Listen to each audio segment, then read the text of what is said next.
ప్రచారానికి పడిపోయో, ఫ్రస్ట్రేషన్ పెరిగిపోయో, లేదంటే వరుసగా వీళ్ళే ఉంటే మనకేమిస్తారు? కొత్తగా వేరే వాళ్ళకి ఓటేస్తే ఇంకేదో ఇస్తారేమో మనకి అని ఆశపడో ఓటేస్తే పరిణామాలు ఎలా ఉంటాయి? సీన్ సితారేనా? భారీ భారీ హామీలు ఇచ్చి మార్పు చేసేస్తాం అని మభ్యపెట్టి అధికారంలోకి వచ్చిన వాళ్ళు 2 ఏళ్లు తిరక్క మునిపే సినిమా చూపిస్తే జనం పరిస్థితి ఏమవుతుంది?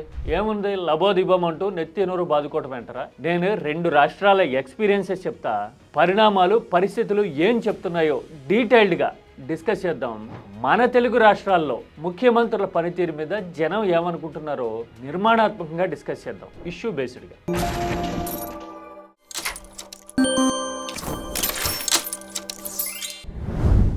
వరుసగా అధికారంలో ఉన్నప్పుడు సహజంగానే కొన్నాళ్ళకి మొహం మొత్తే అవకాశం ఉంటుంది.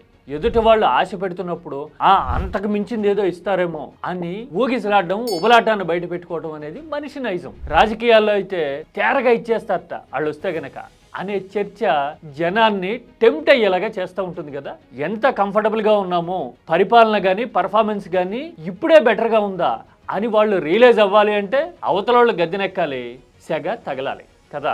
2 రాష్ట్రాల ఎక్స్పీరియన్సెస్ చూస్తే ఇప్పుడు అక్షరాల ఇదే నిజం అనిపిస్తోంది. గట్టిగా 2 ఏళ్లు తిరక్క మునిపే ఒక రాష్ట్రంలో పరిస్థితి అమాంతం మారిపోతే, ఏడాది అయ్యి కాక మునిపే మరో రాష్ట్రం లబోదిబం అంటుంది. ఆ 2 రాష్ట్రాలు ఏంటో తెలుసా? మన పక్కనున్న ఒడిశా మొదటిది. తెలుసు కదా, ఒడిశాకు కూడా ఏపీతో పాటే ఎన్నికలు జరిగినాయి. వరుసగా 5 విడతలు అధికారంలో అంతకు ముందు నవీన్ పట్నాయక్ ఉండేవారు కదా. 25 ఏళ్ల పాటు అధికారంలో ఉన్నారు, ఒకసారి మార్చి చూద్దాం అని కొందరు అనుకుంటే ఇంకొందరేమో ప్రచారానికి పడిపోయారు. ఎలాంటి ప్రచారానికి పడిపోయారు? నవీన్ పట్నాయక్ ఆరోగ్యం అంతంత మాత్రంగా ఉందని, ఆయన ఎంతో కాలం పని చేయలేకపోవచ్చు అంటూ కొన్ని వీడియోలు, ప్రచారాలు ప్రజల్ని కమ్మేసాయి ఎలక్షన్ టైంలో. ఇదిగో మాట్లాడుతున్నప్పుడు డయాస్ మీద చూసారా, ఈ చెయ్యి వణుకుతూ కనపడతా ఉంది. ఇలాంటి దృశ్యాలు జనాన్ని ఆలోచనలో పడేసి నవీన్ బాబుకి రెస్ట్ కావాలి అని అనుకునేలాగా చేసాయి. చాలా చిత్రమైన పరిస్థితి. బిజు జనతాదళ్ అనే పార్టీ గట్టిగానే ఉంది, నవీన్ పట్నాయక్ మీద జనంలో అభిమానం ఉంది, పెద్దగా నెగిటివిటీ చూపించే ఫ్యాక్టర్స్ కూడా లేవు. అయినా సరే ప్రచారం టాక్టికల్ గా మ్యానిపులేట్ చేసింది, ఎమోషనల్ గా ఒక రకంగా బ్లాక్మెయిల్ చేసింది. అంతే, అమాంతం బీజేపీ అధికారంలోకి వచ్చింది. వచ్చిన తర్వాత పర్ఫార్మెన్స్ గురించి కానీ, పాత్ బ్రేకింగ్ డెసిషన్స్ గురించి కానీ 2 ఏళ్లుగా ఎక్కడా చర్చ లేదు. లేకపోగా ఒడిశాలో ఇప్పుడు ఒక రకమైన చర్చ జరుగుతూ ఉంది. సామాజిక ఫ్యాబ్రిక్ అనేది ఎఫెక్ట్ అవుతుందా అనే ఆందోళన ఆలోచన పరులో బయలుదేరింది. మీకు తెలుసా, ఒడిశా అనేది విభిన్న జాతుల సమూహం. నవీన్ పట్నాయక్కి వరుసగా అన్నిసార్లు అధికారం ఇవ్వడానికి కారణం ఏంటో తెలుసా? ఆయన బ్రహ్మాండంగా పర్ఫామ్ చేశారనో, లేకపోతే ఒడిశాని దేశంలో అగ్రస్థానంలో నిలబెట్టారనో కాదు. ఆయన కల్చరల్ హార్మనీని కాపాడారు, శాంతి భద్రతల్ని నిలబెట్టారు. 25 ఏళ్ళు అంతకంటే ఎక్కువ ఎక్స్పీరియన్స్ ఉన్న వాళ్ళకి సహజంగానే గుర్తొస్తుంది కదా ఒడిశా అంటే గ్రాహం స్టెయిన్స్ ఇన్సిడెంట్. అలాంటివి ఏవి రిపీట్ కాకుండా జనానికి భరోసా ఇచ్చి గుండెల మీద చేసుకుని పడుకునే పరిస్థితిని నవీన్ బాబు పాలన ఒడిశాకి అందించింది. అందుకోసమే వరుసగా గెలిచారు. తీరా ఇప్పుడు పరిస్థితి ఎలా ఉందయ్యా అంటే, స్వయంగా ముఖ్యమంత్రి అసెంబ్లీలో ప్రకటించారట.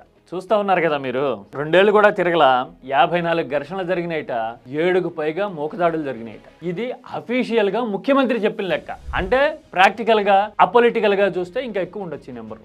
ఇది ఒకటే కాదు, పర్ఫార్మెన్స్ విషయంలోనూ పరిపాలన మీద హోల్డ్ విషయంలో కూడా ఒడిశాలో చర్చ జరుగుతూ ఉంది. ఇప్పుడు నవీన్ పట్నాయక్ ఉన్నప్పుడు బ్యూరోక్రసీ కట్టుదిట్టంగా ఉంది అనే అభిప్రాయం ఉండేది. ఎక్కడన్నా పట్టు తప్పుతుంది అని అనుకున్నప్పుడు నేను లోగడ ఎక్కడో చెప్పా ఒకసారి, నవీన్ పట్నాయక్ వెంటనే రంగంలోకి దిగి ఈయన వచ్చాడు అంటే ఇక మొత్తం సెట్ అయిపోతుంది అనే భరోసా ఇచ్చేవాళ్ళు. ఇప్పుడు అలాంటి పరిస్థితి లేక ఒరిస్సా ఎవరికి చెప్పుకోవాలో తెలియక బిక్కుబిక్కుమంటూ చూస్తూ ఉంది. ఏజ్ సంగతి సరే, అసలు నవీన్ పట్నాయక్ ఉండుంటేనా అని మాట్లాడుకునే పరిస్థితి 2 ఏళ్లు తిరక్క మునిపే వచ్చింది. శ్రీకాకుళం బోర్డర్లోనో లేకపోతే కోరాపుట్ ఏరియాల్లోనో తెలుగు వాళ్ళు ఎవరన్నా ఉంటే కనుక ఎంక్వైరీ చేయండి కావాలంటే, ఫ్యాక్ట్ ఇది. ఇక 2వ రాష్ట్రం నేను చెప్పింది ఢిల్లీ. హ్యాట్రిక్ చేశారు కదా కేజ్రీవాల్, కానీ మద్యం ఆరోపణల కేసు, షీష్ మహల్ ఏది గాజు భవంతి కట్టేసుకుని కేజ్రీవాల్ అసలు ఉల్లాసాలతో తొలతూగిపోతున్నాడు అనే ప్రచారం చేసి బీజేపీ వాటంగా ఎమోషనల్ గా దెబ్బకొట్టింది కదా కేజ్రీవాల్నే కాదు ఢిల్లీని కూడా. కేజ్రీవాల్ అధికారంలో ఉన్నప్పుడు కరెంటు, నీరు, పేదలకి చదువు, వైద్యం, ఈ 4 పిల్లర్లాగా ఢిల్లీని నిలబెట్టినట్టు ఇప్పుడు అర్థమవుతోంది. ఎందుకని? ఇచ్చిన హామీలేవి అమలు కాల, అప్పుడు అమలు చేసిన స్కీమ్స్ కానీ విధానాలు కానీ క్రమంగా మసకబారిపోతూ ఉన్నాయి. యమునని ప్రక్షాళన చేసేస్తాము, డబుల్ ఇంజిన్ వస్తే కనుక కేంద్రంలోనూ ఢిల్లీలోనూ ఒకే పార్టీ అధికారంలో ఉంటే కనుక బ్రహ్మాండంగా మేలు జరుగుతుంది అంటే యమున ప్రక్షాళన లాంటివి ఏం జరగల. పేదలకి విద్య, వైద్యం, తాగునీరు లాంటి విషయాల్లో చెప్పుకునే పరిస్థితి లేకుండా పోతుంది ఇప్పుడు అనే ఆందోళన, ఆరాటం పెరిగింది. అందుకోసమే ఇప్పుడు జనంలో అంతర్మథనం మొదలైంది. ఎవరన్నా గట్టిగా అడిగారు అనుకోండి, ముఖ్యమంత్రి ఏమంటున్నారు, అసెంబ్లీలోనే ఈ మధ్యకాలంలో చూసాం, ఒక మహిళ అధికారంలో ఉంటే చూడలేకపోతున్నారు అని మాట్లాడుతున్నారు. इन लोगों को एक महिला मुख्यमंत्री काम करते हुए अच्छी नहीं लगती. చూశారు కదా, అఫ్ కోర్స్ మహిళల్ని గౌరవించడం మన సంప్రదాయం. వాళ్ళకి కేటాయించిన సీట్లలో వాళ్ళనే కూర్చొనిద్దాం, అది ఓకే. కానీ హౌ అబౌట్ పర్ఫార్మెన్స్? ప్రజా ప్రయోజనాల మాట ఏంటి? ఈ విషయాన్ని నిలదీసే పరిస్థితి జనానికి ఉండదు కదా. అందుకోసం ఇప్పుడు కేజ్రీవాల్కి బలం పెరుగుతోంది. దానికి తోడు మద్యం కేసు ఆరోపణలు అన్నీ ఉత్త ప్రచారాలే అని తేలిపోయిన తర్వాత, కోర్టులో క్లీన్ చిట్ వచ్చిన తర్వాత కేజ్రీవాల్ కాన్ఫిడెన్స్ అమాంతం పెరిగింది. అందుకోసమే దమ్ముంటే మళ్ళీ ఎన్నికలు పెట్టండి, చూసుకుందాం ఎవరు బలాబలాలు ఏంటో అని కేజ్రీవాల్ సవాల్ విసురుతా ఉన్నారు. ఇప్పుడు मोदी जी हिम्मत है दिल्ली में दोबारा चुनाव करा के दिखा, 10 से ज्यादा तुम्हारी सीट आ जाए, मैं राजनीति छोड़. చూశారు కదా, ఇదంతా ఎమోషన్ లో భాగం. డెమోక్రసీలో ప్రత్యర్థి సవాల్ విసిరారని ఎన్నికలు రావు కదా. కాకపోతే జనంలో ఎలాంటి ఫీలింగ్ ఉంది అనేది కేజ్రీవాల్ సవాల్లో రిఫ్లెక్ట్ అవుతా ఉంది. ఈ రెండు ఎక్స్పీరియన్సెస్ చాలు కదా. ఆశపడి ఆరాటపడి ఏదో ఇచ్చేస్తారు, తొడుగులు తొడిగేస్తారు. అనుభవం ఉందనో లేదంటే ఉత్త ప్రచారాలకు పడిపోయో, అన్నిటికీ మించి మీడియా మ్యానిపులేషన్ కలిసి వచ్చో సైడ్ మారారనుకోండి, ఉన్నది పాయే ఏదో అంటారు కదా నాటు సామెత, ఆ రకంగా పరిస్థితులు మారిపోతాయి అని చెప్పడానికి ఈ రెండు రాష్ట్రాల ఎగ్జాంపుల్స్ తిరుగులేని రుజువు, నిదర్శనాలు కదా. మరి తెలుగు రాష్ట్రాల పరిస్థితి ఏంటి? తెలంగాణలో 2 తడవలు కేసీఆర్కి అధికారం ఇచ్చాము, మార్పు అనేది మెలిపెట్టి ఆశ పెట్టి అధికారంలోకి వచ్చింది కదా కాంగ్రెస్. మరి ఎంతకాలం అయింది? ఇప్పటికి 2 ఏళ్ళు అయితే దాటింది, 2.5 ఏళ్ళు అవుతుందా? హామీల పరిస్థితి ఏంటి?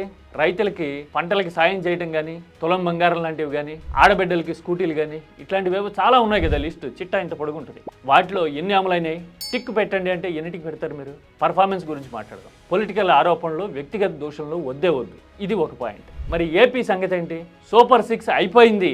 ఎవరన్నా అడిగితే 4 మందమే అని అఫీషియల్ గా ప్రకటించేశారు కదా. 6 సూపర్ 6 అయిపోయినాయి. ఇంకెవడన్నా సూపర్ 6 మాట్లాడితే అతనికి 4 మందం. మరి హామీలు అమలైనాయా? ఆడబిడ్డ నిధి ఏదో ఇస్తా ఉన్నారు కదా, అది ఇచ్చారా? యువతకి 23 లక్షల కోట్ల ఉద్యోగాలు, 23 lakh crore jobs. 23 lakh crore jobs? వచ్చేసినాయా? శాంతి భద్రతల పరిస్థితి ఏంటి? అంతా సవ్యంగా ఉంటే మతం గురించి ఎందుకు మాట్లాడుతున్నారు ఏపీలో? ఎప్పుడూ లేనిది, అసలు చరిత్రలో కనీ విని ఎరగం కదా ఇలాంటి పరిస్థితి. ఎందుకని? నిర్మాణాత్మకంగా చర్చిద్దాం, ఇష్యూ బేస్డ్గా మాట్లాడదాం. వ్యక్తిగత దోషణలు చేయొద్దు. కీ టాక్స్లో కామెంట్ పెట్టేటప్పుడు పార్లమెంటరీ లాంగ్వేజ్ని మర్చిపోవద్దు దయచేసి. దిస్ ఈజ్ కీ టాక్స్, ఆలోచనలకి వేదిక.